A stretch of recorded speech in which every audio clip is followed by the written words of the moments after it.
Hello, mate. So where are you? I'm in Manchester right now. In Manchester. Oh, so you're close to actually where I grew up because I'm from Chester, which is like Oh, right. about 45 minutes away from where you are. Oh, true. That's So cool. all my first gigs that I ever went to were pretty much in Manchester, like at the Apollo Yeah. Academy and places like that. So Nice. That's sick. Is that your closest nearest city then? well, there's Liverpool, Oh, but yeah, true. there tended to be a lot more gigs in Manchester that I was Manchester. going to. So yeah. Yeah.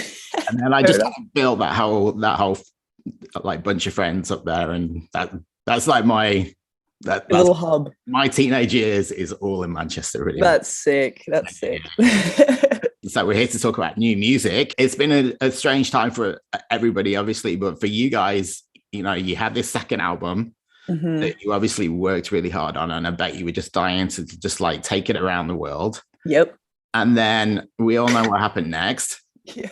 So a lot of people kind of retreated into their little bubble, and I've spoken to a lot of people who just kind of stopped playing music for a while. Yeah. Hmm.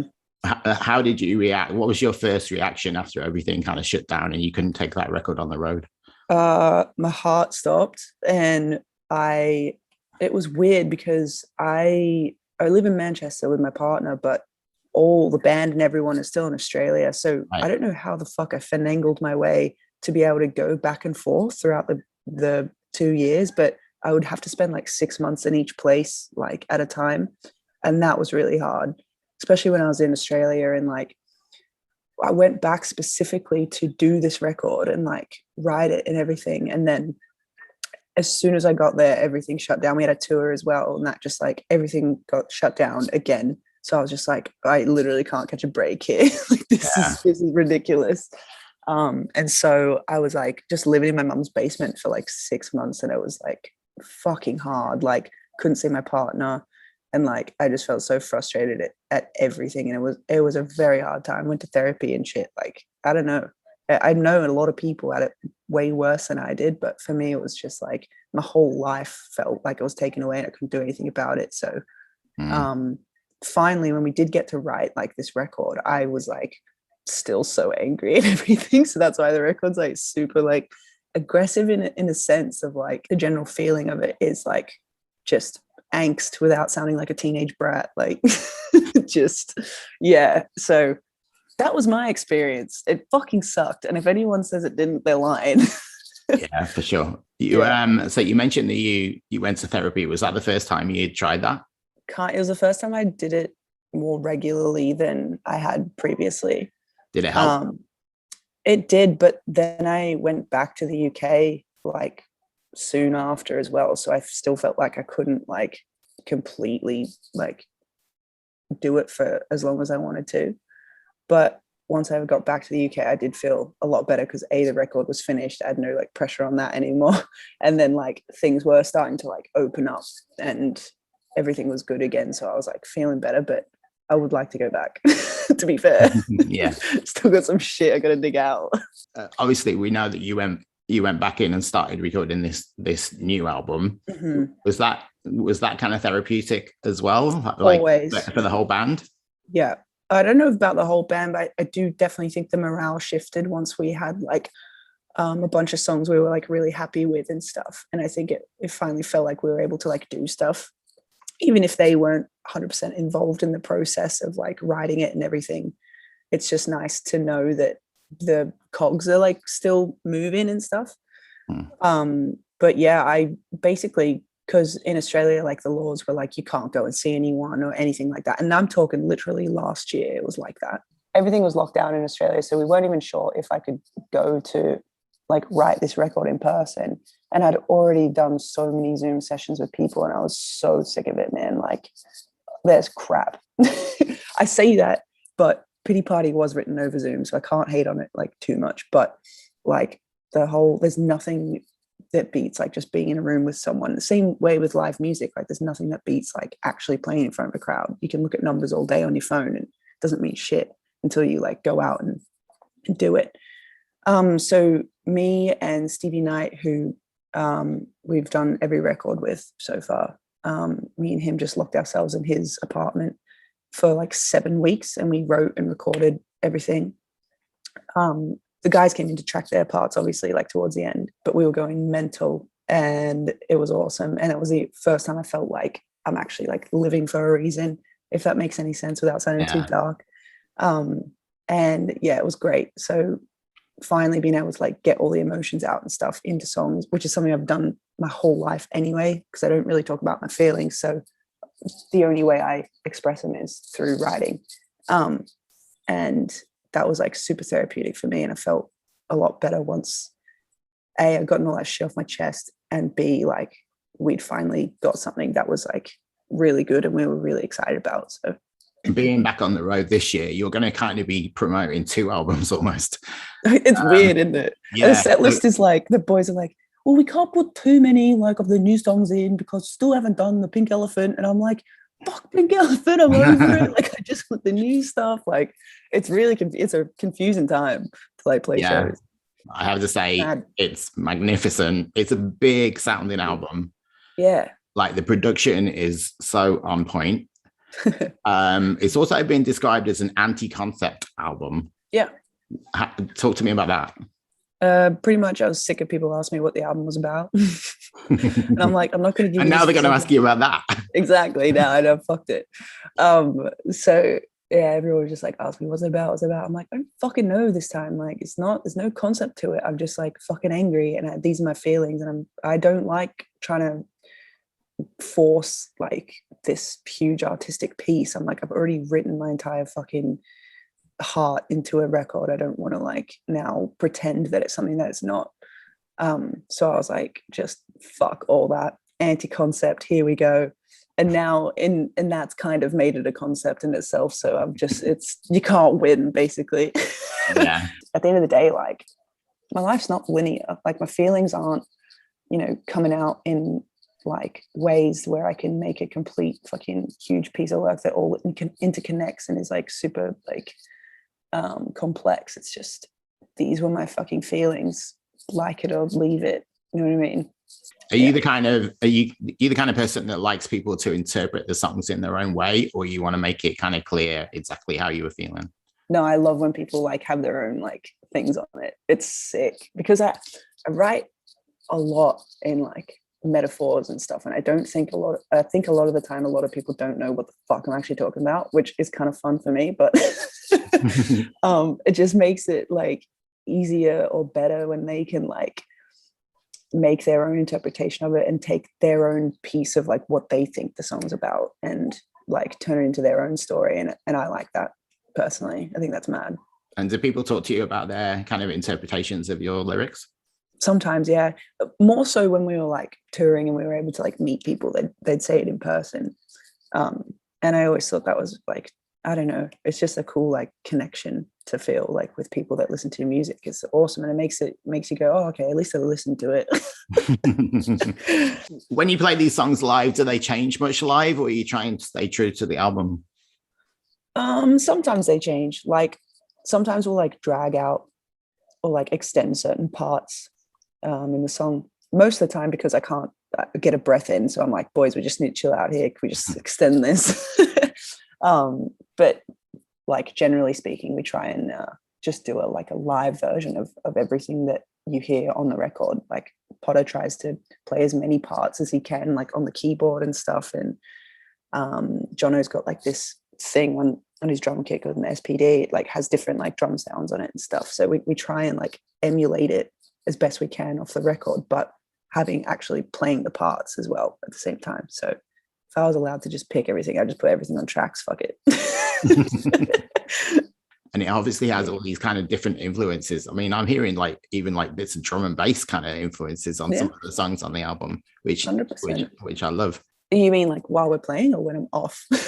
Well, just when you come off stage and you just think, oh, that couldn't have gone any better. That was just amazing. Like, what is it that makes that perfect gig? 100% the crowd.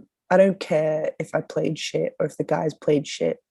All I want to see is like people having fun and people singing and like crowd surfing and doing whatever the hell like makes them happy. That's what makes me feel so good. And that's why I'm like, that was a mad show.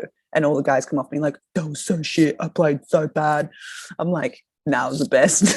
Look how rowdy everyone was. Because like you're there to put on a show, and if people are like showing their enjoyment by like moving around and doing stuff and like yelling in your face. I think that's like all you can ask for, really. You know what I mean? Like you can play a great show and no one will move. Like it's all about the crowd for me, all about it. Cool. Now on this album, you've got a couple of collaborations again. How does that work? Do you write with somebody in mind, or you write the song and then go, who's going to do, how can this work with somebody? I think generally we write the song and then we try and think if we can, like, if it needs something else to like bring it to life a little more. And then we go out and hustle and find people that we want on the record and put them on.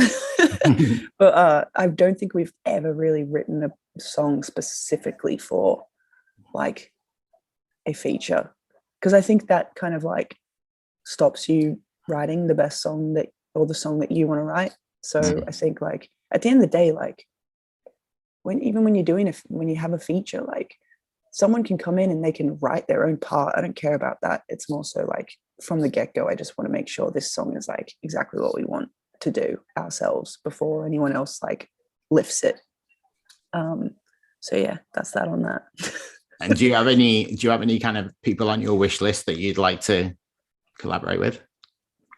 Someone old school would be sick. I don't know. I'm weird. Go on, dream big. But what if they're dead? I don't know. That's going to be harder, obviously. But I would love to hear like Janis Joplin or someone like on a record of ours. That would be fucking mad. But obviously, rest in peace. But yeah, I don't know. And that would make my mum so happy as well. And I want to get my dad on a track one day because he plays guitar and I want him to solo. I want him to do a little shred. You should absolutely make that happen. We're gonna do it. We've put a venue in our head in Sydney that we want to sell out one day. If it sells out, I'm gonna bring him on stage and he can play a song with us. Like that's one of my ultimate goals. Be sick. Amazing. Yeah. I just want to quickly go back and talk to you about your personal music journey. Like, what was the band or the record that started this all off for you? It was weird. Like growing up, my dad basically taught me how to play guitar at a really young age because he always had one like lying around the house. And then my parents like broke up, and I kind of like fell out of love with playing because, well, A, like reminded me of him a lot, and I didn't really get to see him, and all the guitars and everything were like with him, obviously. So I kind of like put it away for a while, and then I was listening to the Eminem Show is like my number one record as a kid that I remember just like putting on loop for fucking hours, dude. And I know it's like absolutely nothing like what we do now, but that was just the stories that guy told like were amazing. And I think that's what started me like really getting into like writing lyrics and stuff. Like he's a fucking genius even to this day. So yeah, I think that would be one that I would definitely put on the list of like most influential records for me. And then my mum used to play this tape in a car, and it was of a country artist called Lucinda Williams, which I don't think anyone really has heard of before. I know like, Lucinda Williams, yeah. She's okay. Yeah, she's a legend. Yeah, 100%. And every time I bring her up, like everyone's like, "Oh, okay, I don't know who that is." But yeah, she's a fucking legend. And recently, I like listened back to like some of her songs, and I remember every single word. It's so great. I haven't listened to that since I was in the car with my mum when I was about 8 years old. Like, I don't know. It's just weird. Just I think little things like that are more influential to me than like when I was younger and things were just kind of like thrust upon me and I felt something from them. Because you're so like, I don't want to say vulnerable, that's the wrong word, but vulnerable, I guess, as a kid, and like you're absorbing things like a sponge, and like music was one of those things that like it made me fucking feel, you know what I mean? Like certain things just like hit me real good. And then there was also an Australian band called Powderfinger. I love Powderfinger. Dude, fucking yeah. I've seen it a couple of times actually. Yeah, I don't know what Bernard was thinking with the solo project, but Powderfinger's a fucking fucking bops for days. So yeah, actually, I think the first time I'll quickly tell you, the first time yeah, I go. saw Powderfinger, Yeah. I was at a festival in the UK. Uh-huh. And we were just in the car park having some beers, and this Australian guy who was obviously blitzed out of his brain Classic. just wandered over to us and goes, "Don't miss Powderfinger." And none of us knew who they were. And we were like, You're joking. okay, like an so angel. we'll go and check out this band. And yeah, and they're like totally my kind of music, and I absolutely loved them. And it was only because of that guy that we went to even see them. That's amazing. And then afterwards, I bumped into Bernard. You're joking. And yeah, just got to say hey. Oh, that's such a great story. That's literally like a Powderfinger angel coming down, being like, "Listen to Powderfinger." He knew you'd love it. Yeah, for sure. No, they're a great band. What about new music? Like, obviously, you would be, you know, in that category. But what other new music's exciting you at the moment? I don't know, man. I don't listen to music as much as I used to, which is kind of sad. But I think because I'm constantly consumed by it, I like to shut off and not. Trying to think of, I don't know. I really love Frank Ocean. I know there's nothing new, but that guy's a fucking dreamboat. Obviously, I really like Royal and the Serpent. That's one of the reasons that we got them on a track as well. Like, they're doing some sick stuff right now. I really enjoy it. Fem's great as well. I don't know. I just think there's so much music now. I can't even keep up. So I find myself going back to old things that I like. You know what I mean? I'm super lazy, I feel like. So what's your comfort record? Like, if let's say it's a Sunday afternoon and you just want to chill out at home. Yeah. What are you going to put on just to make you feel great? I'm going to put on sometimes the fucking Avril Lavigne Let Go. Classic album. Amazing. I'm going to put on she'd be a good collab. Fucking A. Tell her that.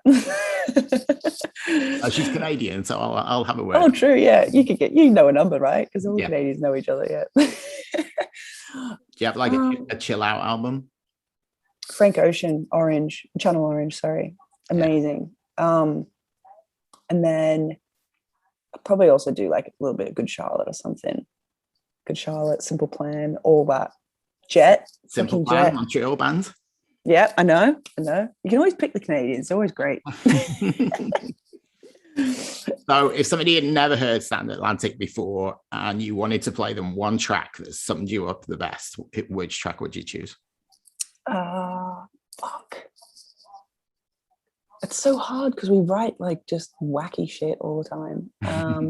From this record, I would say Van Gogh on this record probably sums us up pretty well. But I also think Hair Out.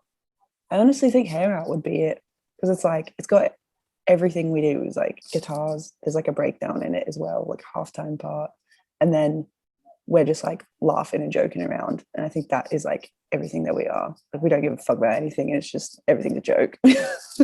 Yeah. Well, that seems to be a bit of a theme on this album. Is we just want to have a good time. Don't care about any of the pretense. Well, that's the thing, is like, because we were all feeling so shit and down in the dumps, like me and Stevie just started like recording like our stupid conversations like during like recording and writing as well, because we talk some absolute shit. And I just wanted to like put across like we're writing these angry songs, but not angry people. Like, there's actually like all we're doing is having a good time. And I just think it shows like, as annoyed and frustrated and shitty you can feel, there's still always something that you can joke about with your mates. Like, there's always like some kind of light in the day, just having a fucking mad one with your mates. And I just want to put that across. I'm just like, we're a bunch of cunts. I think that's a perfect way to end the interview. We're a bunch of dumb cunts. Well, I hope you get to go out and play plenty of shows this year, because it feels like you've got a lot of catching up to do. But yeah, I mean, I think big things that are about to happen. I know big things have been happening, but it feels like everything's about to explode for you guys. So I'm looking forward to seeing what happens next. Thank you very much, man. I appreciate that. Yeah. All right, we'll give my love to Manchester. I assume it's raining. I will. I'll see. It's not actually. It's sunny today. Wow. Okay. Well, Catch enjoy you the rest of later. your day. Thanks very much for spending time with me. It's been really nice talking to you. You're all good. You too. See you All later. right.